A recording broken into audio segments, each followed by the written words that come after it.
I'd like to welcome our next speaker, Padraig Fleming. Fleming works with GNI.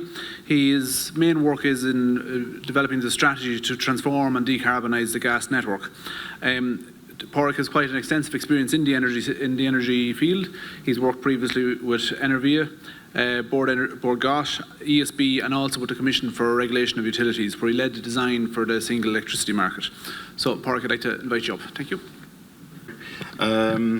So I guess earlier this morning I mentioned that we are aiming to decarbonise the gas network, and that's no small task. I think the two kind of changes that we're going to see in the coming years and decades is the use of biomethane, and then in the longer term the use of hydrogen in the gas network. I'll be talking as well today about the Biomethane Energy Report, and I suppose at the outset you can access the Biomethane Energy Report on our website, but also there's a little card out on the Gas Networks Ireland table out there with a code on the back of it if you just want to flash your camera and the phone over it, because printing big reports these days is not kosher, so if you want to access that, that's probably an easier way of accessing it. So most of you will be familiar with Gas Networks Ireland in terms of we have an extensive network supplying over 720,000 customers. It's a relatively future-proof network, and I suppose what I mean by that is in terms of European context, our network is relatively hydrogen-ready compared to some of the older networks around Europe. We would have changed out a lot of the piping in the gas network in the last decade or two to PVC, so it puts us in a very good position in relation to being hydrogen ready. It's quite a flexible network itself. We also have over 14,000 kilometres of that network throughout the country. And we have quite a range of customers, everything from domestic up to power plants. But I guess if you look at the kind of customer base we have at the moment in terms of electricity power plants, industry, agriculture, intensive heat users and transport, we see some of these as customers who will remain customers of ours, others will grow. We don't have too many transport customers at the moment. That's a growth area for us. When we talk about our intensive heat users, I think it was interesting reading the SAI heat study or studies last year, which was an extensive and comprehensive piece of work. But I think one of the areas which is proven difficult to address is intensive heat users. And while you can electrify everything, and as an electronic engineer originally myself, that seems like an attractive proposition. It's not economically attractive proposition for all customers to electrify their solutions. And intensive heat users are one of those that it would be better for them if they found an alternative solution such as renewable gases. And they're one of the groups of customers we will be targeting to help decarbonise their usage. Agriculture is another area which is relatively new for us. Our hinterland and our customer base is predominantly urban.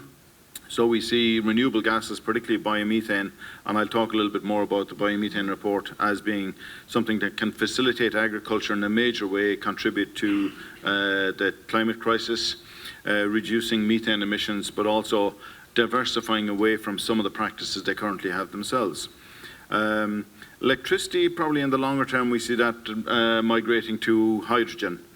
So at the moment, most of you are probably aware, or maybe you're not, that a lot of our electricity, probably more than half it, even in the current year, despite all the successes we've had in renewable wind and solar, still about half our electricity is produced from gas.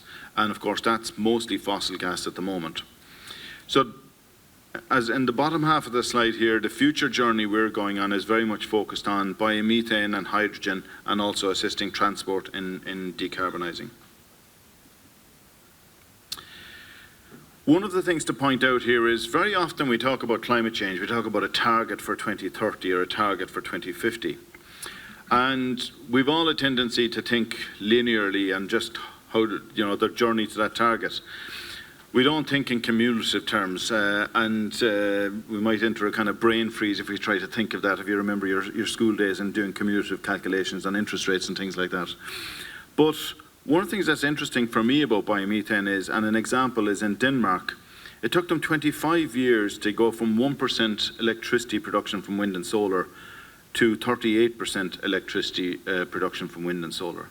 They've done the same thing in 8 years with the gas industry. They're producing, actually the figure is now 39% of their gas currently is produced from biomethane. And as I said, they only connected the first one of those plants less than a decade ago. So this is something that can move quite quickly if we get our policies right and if we get behind the necessary industry actors that can actually drive this forward. One of the things we did in Gas Networks Ireland last year was we issued a request for information to the market.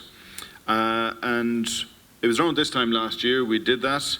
And the idea behind it was we wanted to establish, we've seen the history in the electricity area, and I think somebody mentioned this morning to me the moratorium in the electricity sector that was called in, I think, 2002.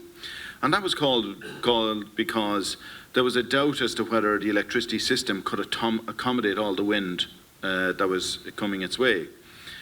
And again, I've worked in that sector myself, and there was a kind of disbelief in the late 90s and the early 90s when targets were set out for how much renewable electricity was going to be produced from wind. I have to be honest and say some of the engineers that I worked with in the early part of my career would laugh at these figures. But they're not laughing now. We've attained those figures. Most of the targets we've set, we may have occasionally missed them by a little bit here or there, but they've broadly been delivered. And we're on track to deliver significantly more renewable electricity from wind in that sector. We're conscious in Gas Networks Ireland that we want to avoid the kind of hiccups that happened in the early days of the renewable wind sector. We want to be ready for that. So as part of that, we reached out to the market and asked potential producers, how much biomethane do you think you're going to produce? When do you think you'll start producing it? And where do you think your production is going to be? And I guess the reason for that is we want to plan ahead and get our engineers moving in that direction to make sure we have the network ready for it. So what was interesting from the request for information is we got 170 projects responded to our request with a total of 14.8 terawatt hours per annum of production. The median distance from the network is about 5 kilometers. And the median size of plant is 40 gigawatt hours. And I know in the earlier panel there was a discussion about the size of plant and maybe should a strategy be telling us what the size of plant is or directing it. And I would say, I don't think we need policy to direct the size of plant, no more than we need policy to say you should have a wind farm a particular size or not. I think the policy probably is useful to inform the policy, yes, to know what size of plants are out there. I think what was interesting, out of the 176 respondents, I think it's 105, 106 were between 40 and 55 gigawatt hours. So the kind of sweet spot in terms of starter size of plant is around 40 gigawatt hours. But there were several much bigger than that. And the tendency around Europe now is to go for bigger plants. And we had somebody from Denmark who is the CEO of the second largest biomethane operator in Denmark over here at a conference in November last year. And one of the stories he was telling was that a lot of these plants will start out at maybe 40 gigawatt hours, but then they realize they just need to add on another 2 tanks or another 4 tanks and they can double the size of the plant. So that the plants over time have grown and that the average size of plant that is currently operating in Denmark is much bigger. In fact, I think last year when I was discussing this with some Danish counterparts, they had 52 plants producing the biomethane that they're producing. So it's not a massive amount of small plants. These are not farm-based biomethane plants. They're relatively big biomethane plants. They're run on a very professional basis, and there's very good reason for that as well. If you're bringing in slurry and waste product from various sources, and if the byproduct of that as digested is going back out in the form of fertilizer, it has to be pasteurized. This has to be managed from an agricultural perspective and a food security point of view very carefully. The other thing is there's a fear occasion, there's a lot of whataboutery, as I call it, in relation to biomethane, because in Ireland at least here we don't, okay, maybe in this room is an exception, but generally speaking a lot of the public do not understand biomethane. We're not that familiar with it. So I think in Denmark, again, I suppose we would hold out Denmark as the poster child for biomethane. And, we seeing, they started probably later than others, like they weren't the first in the market, they're not the biggest in the market, that would probably be Germany. But there was a lot of lessons and mistakes that were made in Germany that the Danish learned. Like they went for bigger plants, they went for a more professional approach to it. And currently, about 75% of the feedstock in Denmark is coming from agricultural waste. Also, I think I read an article yesterday or study where 33% of agricultural waste is now directed towards a D plant. And there is this kind of mantra that waste is only waste if you waste it. And we're doing that today at just kind of calamitous scales. And we really need to get to grips with this. And I think while I was quite complimentary about what has been done in the electricity area, and to the Minister as well, who was seminal in driving that agenda for the last couple of decades, I think in the area of biofuels, we're really only getting started and we have a lot of work to do. There's huge opportunity here in Ireland and we need to embrace that. Interestingly, the spread around the country is also, I suppose, we've got respondents from every county bar Leitrim, so I'm not sure what's happening in Leitrim, but some of the kind of real hotspots are also interesting to look at in terms of quantities, like Monaghan and Cavan.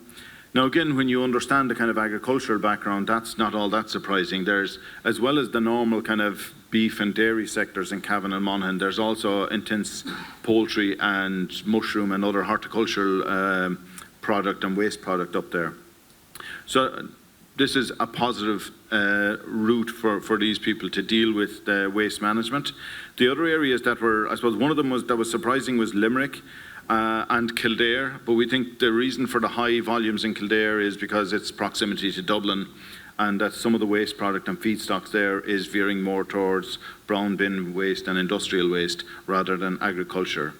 What's also telling about this is when you look at the counties with relatively low volumes. So we think there is more potential feedstock out there, you know, and that's not surprising. This industry really hasn't got going yet, so it's not fully understood or appreciated. But this is a good start and it gives us a good indication. I should point out when I say over 14 terawatt hours, you know, the government target is 5.7 terawatt hours by 2030. And what I would say about that is that to me makes sense. It's a robust target. You know, if we attain that target, I'll be honest, if I see that target being attained in the early 2030s, I think that's a good result. You know, following the electricity sector, that would be quite an achievement. But we do need to get moving in this area and get clear policies and support mechanisms in place for it. We also did a costing in terms of what would it cost to connect all these plants if they were built at current costs. So we're talking an investment of under 600 million in total. I guess again some little interesting subsets of this is most of these, you know, about 3/4 of the plants can be connected directly to the gas network. There's a few plants, 6 in number, that might be connected to the transmission system. They're at such a scale, or they're practically sitting on the transmission system, that they would be connected to transmission. But most of these would be connected in at the low pressure distribution level. And again, the idea here is this will be gas produced locally and supplied to customers locally. We also have a central grid injection model. We're developing, the first of those is already operating in Kildare. We're building a much larger scale one, about 6 or 7 times the size of the one in Kildare in Mitchelstown. And the purpose of that is for smaller plants that it's not economical to connect them directly to the gas grid, or if they're too far away from the gas grid, the gas can be pressurized in a trailer and transported and injected into the grid. We have the two first parties that are putting gas into the gas grid. That's how they are doing it at the moment. So 2 parties are injecting there. Other progress, I guess, that's being made is we've signed the first direct connection offer this year. And in the past, I often compare where we're at in the whole scheme of things to the electricity sector. You know, the first wind farm, I think, was Bellacorrick in Mayo, built in 1992. It took something like 4 or 5 years before the second one was built. So we've connected the first biomethane producer to the grid, injecting late 2019, fully commissioned in early 2020. And this is end of 2023, and probably we're following the same pattern as the electricity sector. So we are seeing this turning a corner. As I say, we've first connection, direct connection contracted earlier this year. we have around 9 or 10 other parties who have paid initial fees for direct connections as well. So it does seem to be on the move, which is a welcome development.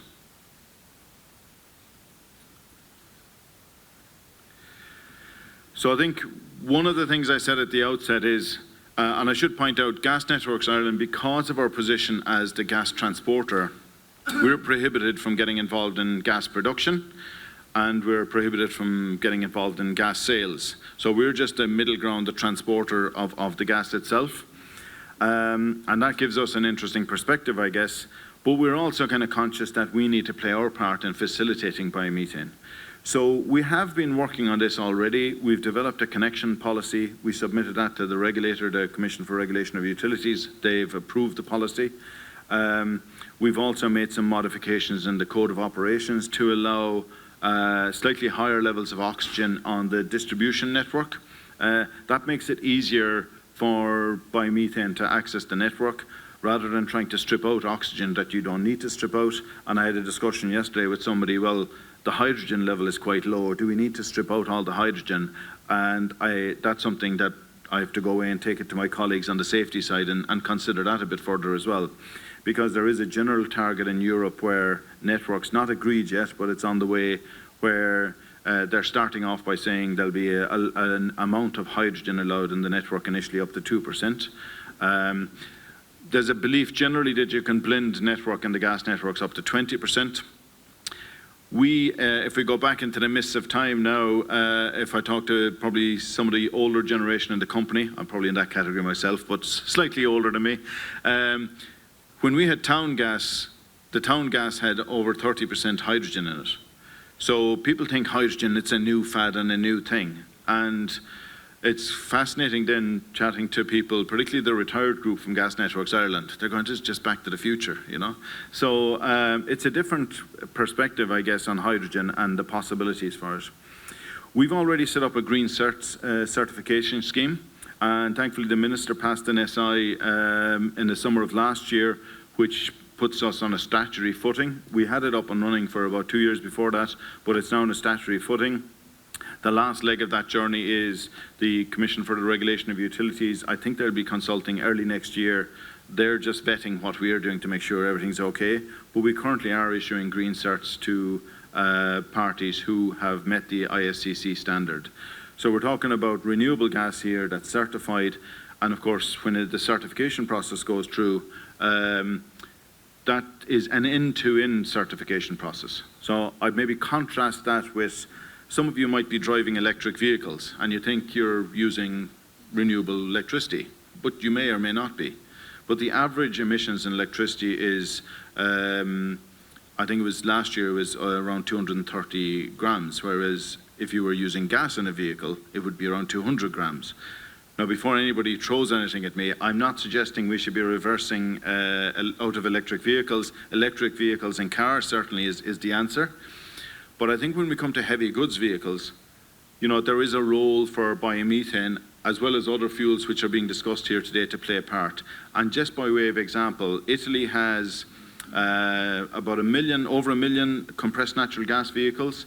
They're all expected to be on bio-CNG within about 2 years. Sweden has got their fleet of CNG vehicles up to about 67% are now on bio-CNG. But the other underlying figure in Sweden is they're doubling the amount of heavy goods vehicles that are actually using CNG in the first place. So there's a kind of double benefit there in terms of what's happening in the transport sector. A few other things that we have done in the past and we've already put in place. As I mentioned, I referred to the first renewable gas entry point in Kildare. The RFI, which we ran last year, and which has been really helpful for us because it's raised a lot of discussions within our engineering and network planning people. How do we deal with certain issues? For instance, the reverse compression, where we will have, in some cases, too much biomethane production in a local distribution network, and we'll have to inject it back up into the transmission system. And again, I'll go back to Denmark. They have 16 of these reverse compression sites already because they're at that level. They're much more advanced than we are in that journey. So we published a biomethane energy report on the 7th of September last. And I think by the end of this year, we also expect to have some imported biomethane into the country in the form of importing molecules of biomethane, but also the green certs will come with that as well. We're working very closely with at least 2 parties that are progressing the importation of biomethane. I think lastly, just to close out, our objective, as I said, is, maybe one of the facts that a lot of people are not aware of. We transport twice as much energy, or almost twice as much energy, on the gas network as we do on the electricity network. So for us, it's really imperative that we decarbonise that gas network. We are not going to attain our climate change targets in this country unless we really tackle the big issues. And we're conscious that we're one of those in terms of transporting gas that needs to be converted from natural gas to renewable gases going forward. And I think, like I say, I'll let you all dip into the report. If you just take that up outside and pass your camera over it, you'll get the report itself. So thanks very much. Okay.